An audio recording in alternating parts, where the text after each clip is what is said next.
அனைவருக்கும் வணக்கம். VSN அகாடமியில TNPSC group 2 மற்றும் குரூப் 4 தேர்வுக்கான ஒன்லைனர் கொஸ்டின்ஸ் அண்ட் ஆன்சர்ஸ் பார்க்க போறோம்.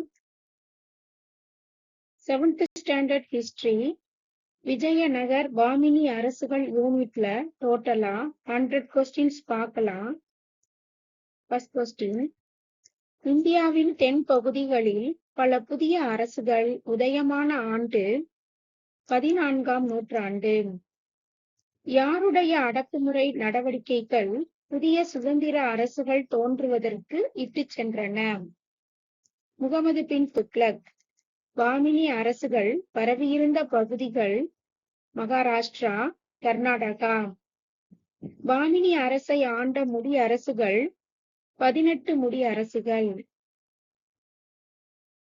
நெக்ஸ்ட், பாமினி அரசு 5 சுல்தானாக பிரிந்த ஆண்டு 16ஆம் நூற்றாண்டு. பாமினி அரசின் 5 சுல்தான்கள் பீஜப்பூர், அகமது நகர், கோல்கொண்டா, பீடார், பீரார். வெற்றியின் நகரம் என்று அறியப்படும் விஜயநகரத்தை நிறுவியவர் ஹரிஹரர். ஹரிஹரர் மற்றும் புக்கர் எந்த அரசர்களிடம் பணி செய்தனர்? துக்ளக் அரசர்கள். ஹரிஹரர் மற்றும் புக்கர் துக்ளக் அரசர்களிடம் பணி செய்தனர். சிருங்கேரி சைவ மடத்தின் தலைவர் வித்யாரண்யர். விஜயநகர பேரரசிற்கு ஆன்மீக குருவாக விளங்கியவர் வித்யாரண்யர். விஜயநகர பேரரசின் வேறு பெயர் வித்யாநகர். விஜயநகர பேரரசு எத்தனை அரச மரபுகளால் ஆளப்பட்டது? 4. விஜயநகர பேரரசு 4 அரச மரபுகளால் ஆளப்பட்டது. நெக்ஸ்ட், பொறுத்துக. சங்கம வம்சம் கிபி 1336 முதல் 1485 வரை. சாளுவ வம்சம் 1485 முதல் 1505 வரை. துளுவ வம்சம் 1505 முதல் 1570 வரை. ஆரவீடு வம்சம் 1570 முதல் 1646 வரை. நெக்ஸ்ட், விஜயநகர அரசர்கள் பாமினி அரசர்கள் ஒடிசாவை சேர்ந்த அரசர்களுக்கு இடையே மோதல்கள் ஏற்பட காரணமான பகுதிகள் கிருஷ்ணா துங்கபத்ரா நதிகளுக்கு இடைப்பட்ட பகுதிகள் மற்றும் கிருஷ்ணா கோதாவரி நதிகளுக்கு இடைப்பட்ட கலிமுக பகுதி.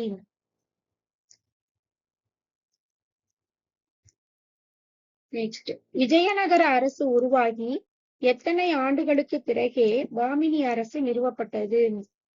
10 ஆண்டுகள். விஜயநகர அரசு உருவாகி 10 ஆண்டுகளுக்கு பிறகே பாமினி அரசு நிறுவப்பட்டது. சங்கம வம்சத்தை தோற்றுவித்தவர் முதலாம் ஹரிஹரர். முதலாம் புக்கரின் மகன் குமார கம்பண்ணா. மதுரை சுல்தானியத்திற்கு முற்றுப்புள்ளி வைத்துக் கொண்டு அங்கு ஒரு நாயக்க அரசை நிறுவுவதில் வெற்றி பெற்றவர் குமார கம்பண்ணா. விஜயநகர பேரரசால் மதுரை கைப்பற்றப்பட்டதை தெளிவாக விளக்கும் நூல் மதுரா விஜயம். மதுரா விஜயம் என்னும் நூலின் ஆசிரியர் கங்காதேவி. இவர் குமார கம்பண்ணாவின் மனைவி.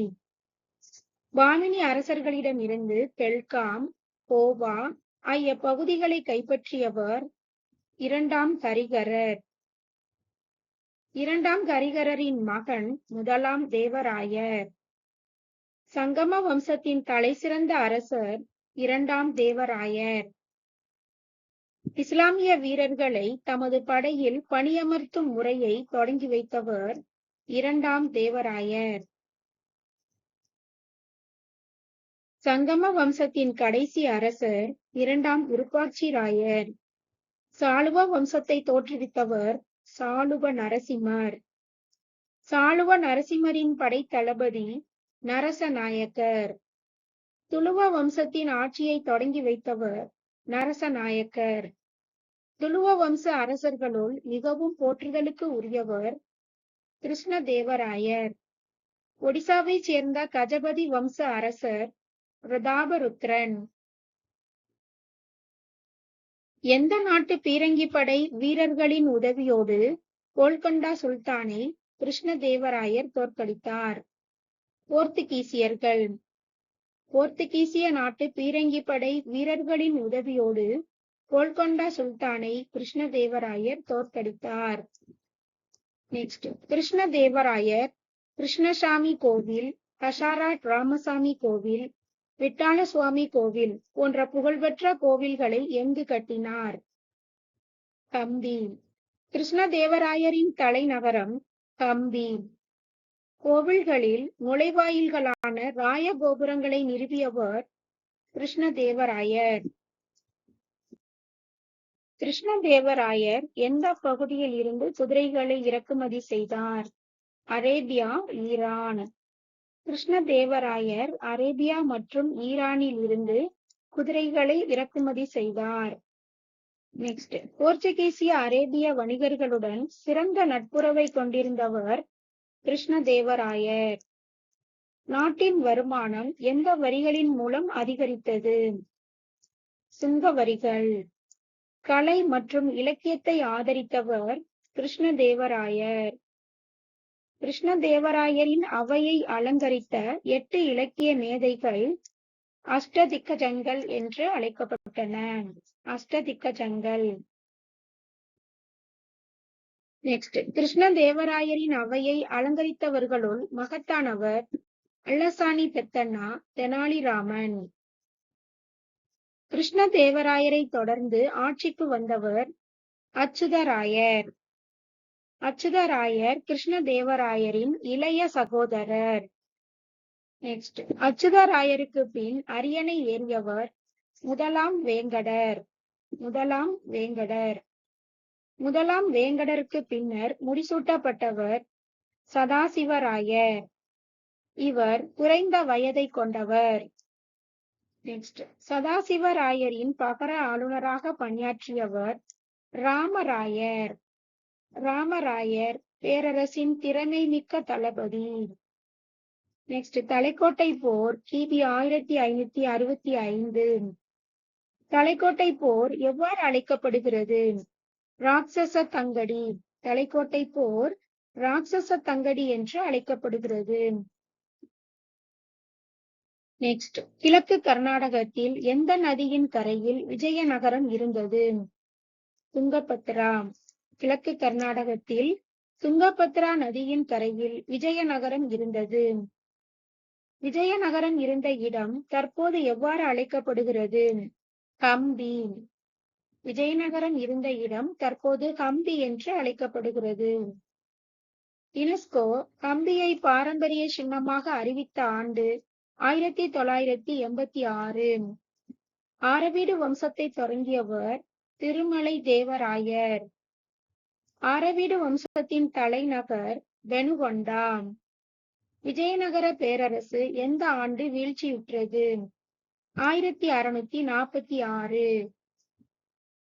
நெக்ஸ்ட், விஜயநகர பேரரசின் ஆட்சி அமைப்பு முறை.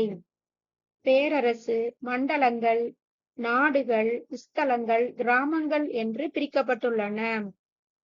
மண்டலத்தை ஆட்சி செய்தவர் மண்டலேஸ்வரா. நிர்வாகத்தின் மிகச்சிறிய அலகு கிராமம். விஜயநகர காலத்தில் கிராமம் தொடர்பான விடயங்களை டேஷ் என்று அழைக்கப்பட்ட கிராம தலைவர் நிர்வகித்தார். கவுடா. விஜயநகர காலத்தில் கிராமம் தொடர்பான விடயங்களை கவுடா என்று அழைக்கப்பட்ட கிராம தலைவர் நிர்வகித்தார். விஜயநகர பேரரசர்கள் டேஷ் என்னும் பெயரில் அதிக எண்ணிக்கையிலான தங்க நாணயங்களை வெளியிட்டனர். வராகன். விஜயநகர பேரரசர்கள் வெளியிட்ட தங்க நாணயங்கள் வராகன் என்று அழைக்கப்பட்டன.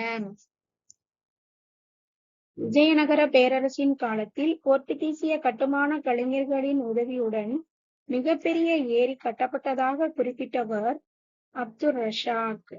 அப்துர் ரஷாக் பாரசீக பயணி. விஜயநகர பேரரசின் காலத்தில் வேளாண் உற்பத்திக்கு உதவி புரிந்தது குடிசை தொழில்கள். டேஷ் என்று அழைக்கப்படும் தொழில்சார் அமைப்புகள் கைவினை, குடிசை தொழில்களை முறைப்படுத்தின. கில்டுகள். கைவினைஞர்களுக்கும் வர்த்தகர்களுக்கும் தனித்தனியே கில்டுகள் இருந்ததாக குறிப்பிட்டவர் அப்துர் ரசாக். நெக்ஸ்ட் பொறுத்துக. விஜயநகர பேரரசு காலத்தில் சீனாவில் இருந்து பெறப்பட்டவை பட்டு, மலபாரில் இருந்து பெறப்பட்டவை வாசனை பொருட்கள், பர்மாவில் இருந்து பெறப்பட்டவை விலை உயர்ந்த ஆபரணங்கள். கிருஷ்ணதேவராயரின் தெலுங்கு காவியம் ஆமுக்த மால்யதா. பெரியாழ்வாரின் கோதை தேவியை பற்றிய நூல் ஆமுக்த மால்யதா. நெக்ஸ்ட், ஆமுக்த மால்யதா என்பது தான் அழிந்த பின்னர் கொடுப்பவர் என்று பொருள். கிருஷ்ணதேவராயர் சமஸ்கிருதத்தில் எழுதிய நாடக நூல் ஜாம்பவதி கல்யாணம். பாண்டுரங்க மகாத்யம் என்னும் நூலை இயற்றியவர் தெனாலி ராமகிருஷ்ணா. பாண்டுரங்க மகாத்யம் என்னும் நூலை இயற்றியவர் தெனாலி ராமகிருஷ்ணா.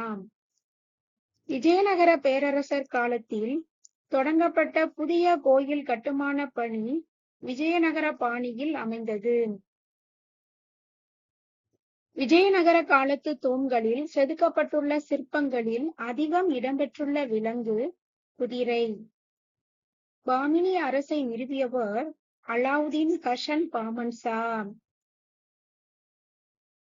நெக்ஸ்ட், பாமினி அரசு நிறுவப்பட்ட ஆண்டு கிபி 1347.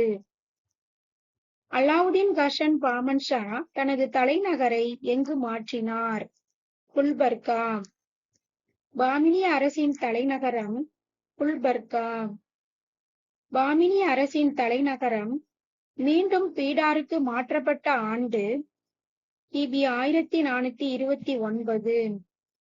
பாமினி வம்சத்தில் இடம்பெற்றிருந்த அரசர்கள் 18 அரசர்கள். அலாவுதீன் கசன் பாமன்சா எத்தனை ஆண்டுகள் ஆட்சி புரிந்தார்? 11 ஆண்டுகள் ஆட்சி புரிந்தார். அலாவுதீன் கஷன் பாமன்ஷா தமது அரசை எத்தனை மாகாணங்களாக பிரித்தார்? 4 மாகாணங்களாக பிரித்தார். பாமினி அரசர்களின் காலத்தில் மாகாணங்கள் டேஷ் என்று அழைக்கப்பட்டன. தராப். பாமன்ஷாவை தொடர்ந்து அடுத்த ஆட்சி பொறுப்பு ஏற்றவர் முதலாம் முகமது ஷா. பாரசீக அரசர்களின் அணிகலன்களால் அலங்கரிக்கப்பட்ட சிம்மாசனத்தில் பயன்படுத்தப்படும் வண்ணக்கல்லின் நிறம் பச்சை கலந்த நீல வண்ணக்கல். இது விலை உயர்ந்த அணிகலன்களில் பயன்படுத்தப்படுகிறது. சானாமா என்ற நூலை எழுதியவர் ஃபிர்தௌசி. பாமினி அரசுக்கு ஒரு வலுவான அடித்தளத்தை அமைத்து கொடுத்தவர் முதலாம் முகமது ஷா. நெக்ஸ்ட், முதலாம் முகமது ஷா 2 மசூதிகளை எங்கு கட்டினார்? குல்பர்கா. முதலாம் முகமது ஷா 2 மசூதிகளை குல்பர்காவில் கட்டினார். முதல் மசூதியான மகா மசூதி கட்டி முடிக்கப்பட்ட ஆண்டு கிபி 1367. ஒளி தொடர்பான கட்டடக்கலை அம்சங்களுக்கு பெயர் பெற்ற கோட்டை கோல்கொண்டா கோட்டை. கோல்கொண்டா கோட்டையின் மிக உயரமான இடம் பாலகிசார். கோல்கொண்டா கோட்டையின் மிக உயரமான இடம் பாலகிசார். முதலாம் முகமதுவின் மகன் முஜாஹித். முஜாஹித் விஜயநகரத்திற்கு எதிரான போரை முடித்துக்கொண்டு எந்த பகுதிக்கு திரும்பிய போது கொலை செய்யப்பட்டார்? குல்பர்கா. நெக்ஸ்ட், இரண்டாம் முகமது ஷா அரியணை ஏறிய ஆண்டு கிபி 1378. தனது நேரத்தின் பெரும் பகுதியை தமது அரசவையை பண்பாட்டு கல்வி மையமாக மாற்றுவதில் செலவிட்டவர் இரண்டாம் முகமது ஷா. இரண்டாம் முகமது ஷா முதலாம் முகமதுவை தொடர்ந்து பதவியேற்றவர். மூன்றாம் முகமதுவின் பிரதம அமைச்சராக விளங்கியவர் முகமது கவான். மூன்றாம் முகமது 19 ஆண்டுகள் ஆட்சி புரிந்தார்.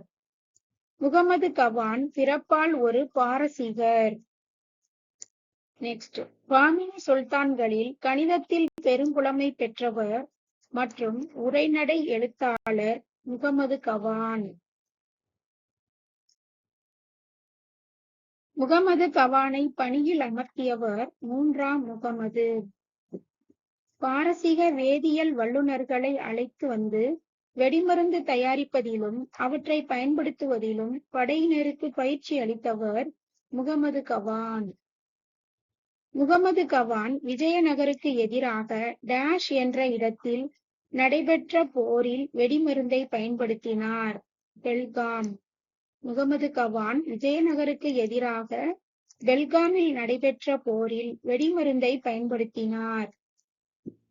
பாமினி அரசில் ஏற்கனவே இருந்த 4 மாகாணங்களை 8 மாகாணங்களாக பிரித்தவர் முகமது கவான். பாமினி அரசு எந்த மாநிலம் முழுவதும் பரவி இருந்தது? மகாராஷ்டிரா. பாமினி அரசு மகாராஷ்டிரா முழுவதும் பரவி இருந்தது. முகமது கவானின் உலக புகழ்பெற்ற மதரசா கல்வி நிலையம் பீடார். மதரசா கல்வி நிலையத்தில் எத்தனை கையெழுத்து பிரதிகள் உள்ளன? 3000 கையெழுத்து பிரதிகள் உள்ளன.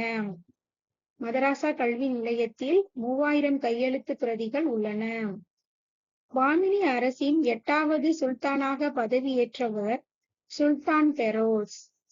இவர் மொழியியல் அறிஞர் மற்றும் கவிஞர். நெக்ஸ்ட் பொறுத்துக. வக்கீல் உஸ் சுல்தானா அரசின் பிரதம அல்லது முதலமைச்சர். பேஷ்வா நாட்டின் பிரதம மந்திரியோடு இணைந்து செயல்பட்டவர். நெக்ஸ்ட் வஷிரிகுல் ஏனைய அமைச்சர்களின் பணிகளை மேற்பார்வையிட்டவர். அமீர்-இ-ஜும்லா நிதி அமைச்சர். நசீர் உதவி நிதி அமைச்சர். வஷீர்-இ-அஷாரப் வெளியுறவுத்துறை அமைச்சர். கொத்வால் காவல்துறை தலைவர். ஷதார்-இ-ஜஹான் தலைமை நீதிபதி. ஓகே ஃப்ரெண்ட்ஸ், ரிவிஷனுக்கு ரொம்ப யூஸ்ஃபுல்லா இருக்கும். ஆல்ரெடி நம்ம போட்ட எல்லா வீடியோஸ்க்கும் டிஸ்கிரிப்ஷன்ல லிங்க் இருக்கு, செக் பண்ணி பாருங்க. மறக்காம சேனலை சப்ஸ்கிரைப் பண்ணுங்க. நன்றி.